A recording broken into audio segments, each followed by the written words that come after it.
Blackstone Audio presents Everything That Rises Must Converge by Flannery O'Connor.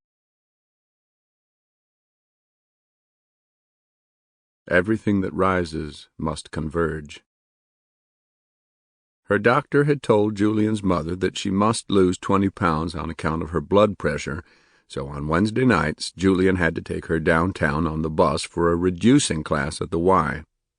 The reducing class was designed for working girls over 50 who weighed from 165 to 200 pounds.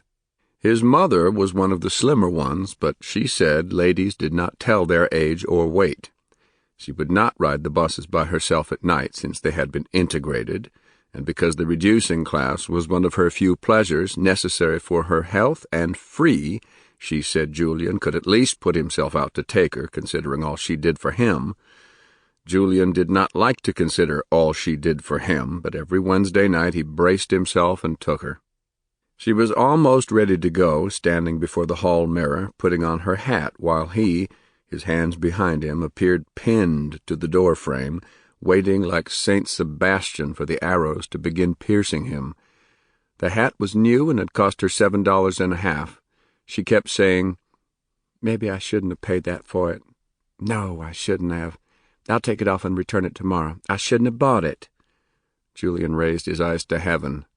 "Yes, you should have bought it," he said. "Put it on and let's go." It was a hideous hat. A purple velvet flap came down on one side of it and stood up on the other.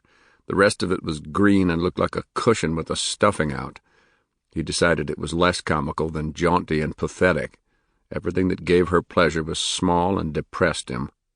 She lifted the hat one more time and set it down slowly on top of her head. 2 wings of gray hair protruded on either side of her florid face, but her eyes, sky blue, were as innocent and untouched by experience as they must have been when she was 10. Were it not that she was a widow who had struggled fiercely to feed and clothe and put him through school, and who was supporting him still until he got on his feet, she might have been a little girl that he had to take to town. It's all right, he said. "Let's go." He opened the door himself and started down the walk to get her going. The sky was a dying violet, and the houses stood out darkly against it, bulbous, liver-colored monstrosities of a uniform ugliness, though no two were alike. Since this had been a fashionable neighborhood 40 years ago, his mother persisted in thinking they did well to have an apartment in it. Each house had a narrow collar of dirt around it in which sat, usually, a grubby child.